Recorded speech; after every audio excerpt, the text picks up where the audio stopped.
Welcome back to another episode of Caring for Seniors, where we highlight those who are making an impact in the lives of the seniors here in our community.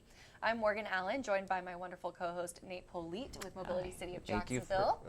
Hello. Yes, so introduce us to our guests. Yeah, so we have Chad Anfinson, sorry about that, Chad. It's all right. From Silver Treasure Senior Living. Yeah. Welcome, Chad. Nice Appreciate to meet you joining us. Nice to meet you. Nice to meet you. This is a segment where I always joke around that I get to hang around with people that are smarter than me, and I learn a lot. So this is a learning experience for me.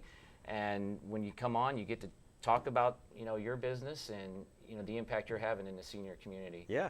I appreciate the opportunity. Anytime we can come on and talk a little bit about what we do as well as how we help seniors, that's great. It's a great opportunity for us. Yeah, there's synergies between you and I. As we're both around it quite a bit. Yeah, for sure. Yeah, especially in the mobility world, as far as folks that aren't mobile. Yeah. But yeah, let's hear a little more about what separates you from kind of the other, assisted living, or I'm sorry, yeah, is it more assisted or independent living? We have all three. We have assisted living, independent living, and memory care. Okay. So, yeah, I think what separates us is we're more of like a boutique style, right? So our communities are going to be a little smaller, going to have a little bit more personal environment.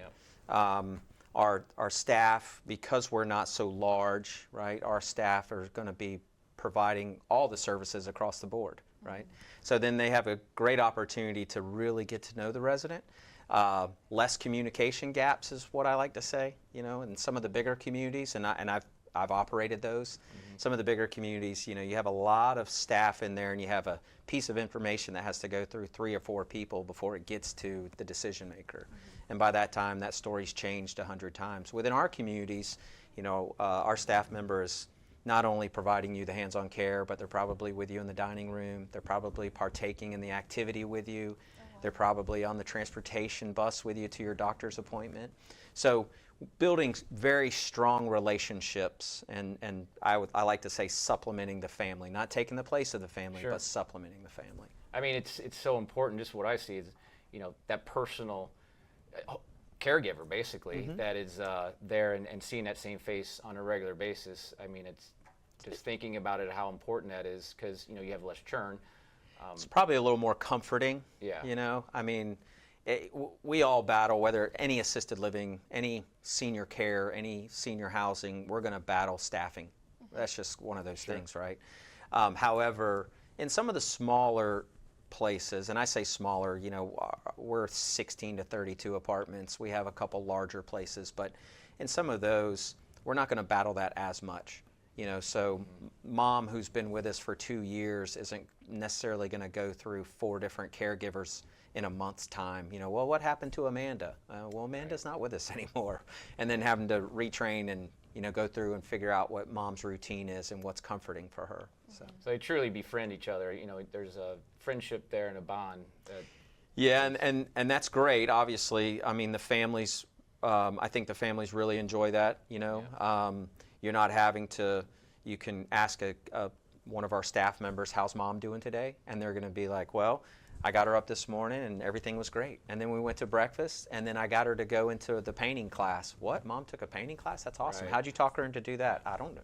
Mom just likes me," right? Mm-hmm. So I think that helps out quite a bit. I think the families enjoy that as well in the smaller atmospheres. Yeah, in Florida, I notice, you have a lot of family members that don't live in Florida, right? Correct. So they're trying to make sure their parents are taken care of, because we have folks call us all the time like, "Oh, I don't live there, but, she needs a rollator or a power chair or something like that, and I can't get her to her." So we do mobile service, Right? And so we do kind of some, we call them discovery questions, right? Yeah. But yeah, that child or the son or daughter, not even in the state, trying to help from afar. So I'm sure that just pays off greatly for you all, or for them, knowing that they have the same person there every time. They don't have to worry about all this turnover and temp staff coming in. Yeah, and we do that through the entire. I don't like to call it our corporate ladder, because we're not really a corporate. Mm-hmm. All right, so it's nothing for our communities to see our ownership. It's nothing for them to see myself in a community walking around or spending some time, and we get to learn the residents, and you don't always get that in the much larger organizations. Right. Mm-hmm. It's nothing for us to go and lend a hand, and work in a community. Mm-hmm. I think the residents enjoy that. The families like it, right? They have easy access. to the decision makers. I think that is real comforting.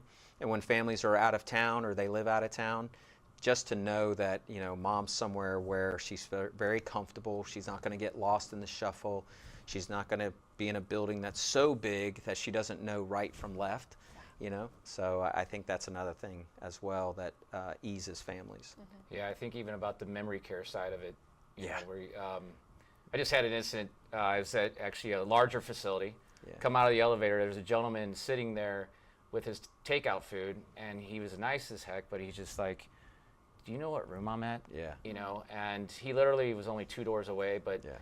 you're going to help him, right? And I'm like, okay, what's your room number? He tells me, and we take him there. He's like, that's my name. Yeah. Yes. But, he was that close. But I think because of the size, the enormity of it all, Yeah. he probably got spun around, especially with Right. elevators and everything else that he was managing. I think, and I have this conversation quite a bit with others in the industry. My personal opinion is that everyone has, large communities they're a need, right? Mm-hmm. If you drive around Jacksonville, which Jacksonville is a secondary market, it's not necessarily a primary market like Atlanta or Right. some of those areas, but it's a secondary market, and we have a lot of seniors here. And when you drive around, we used to, in the late 80s, early 90s, we saw a lot of what we called residential. Somebody took their home, they turned it into 3 or 4 beds, and they took care. Well, that's gotten very difficult to operate and let's say sustain. Correct. So then your large organizations, your large investment groups, your large REITs, they said, well, we're going to build big places, 150 units.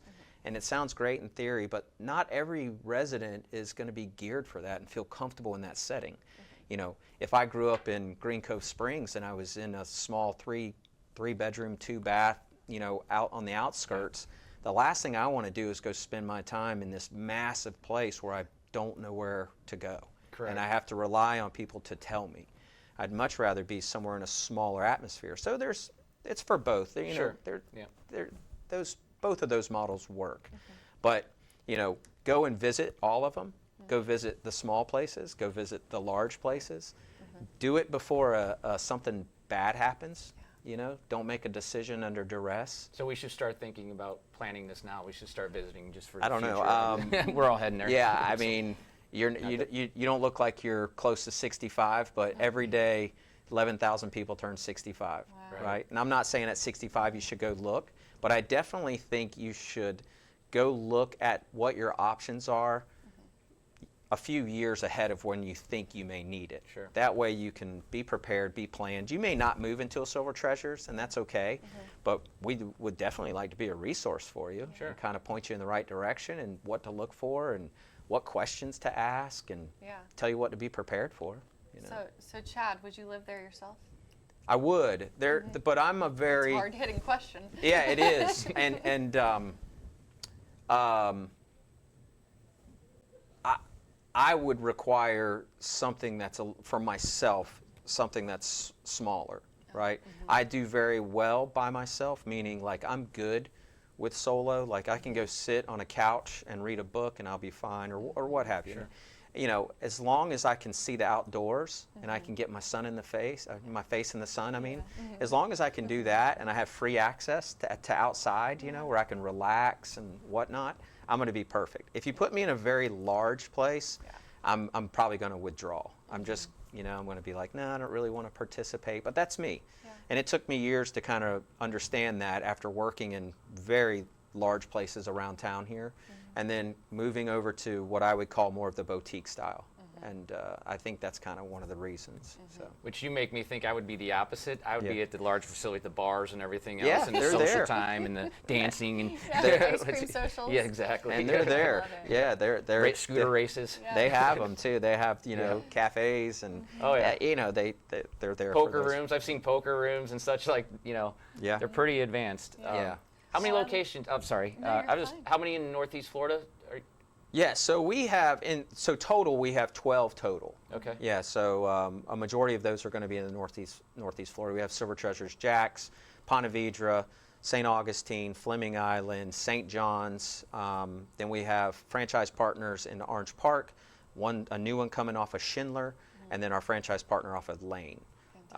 Yeah, so and then we have them in South Carolina, North Carolina, and West Virginia. So we're expanding. We are looking for those opportunities, but again, very boutique style, whether it's an acquisition or if we do a new development, right? We really, from a market position, probably more of the offshoot city is what I would say, right? Offshoot town, you know, versus the big primary and secondary market. But you know, we've also too been looking at some of these large master communities that they build, like the one south of Green Cove that's coming.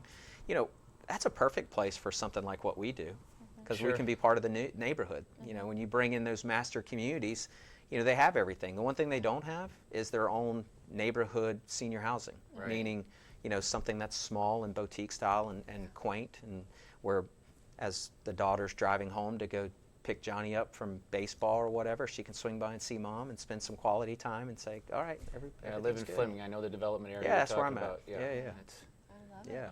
Well, I wish we could stay and chat for more time, but unfortunately we're out of time today. Thank you so much, Chad, for what you do. Yeah, well, for thank you making for a big having me. Impact in these people's lives. Yeah, I appreciate it. Nate, as always, thank you. Oh, for what a great co-hosting. time as always. Yes, Appreciate you. Thanks, Chad. Nice again. Thank you. Yes. And viewers, thank you for tuning in to another episode. If you want more information, you can head on over to dailynewsnetwork.com, and we have Chad's info right there, right underneath this video. We'll see you in the next episode of Caring for Seniors.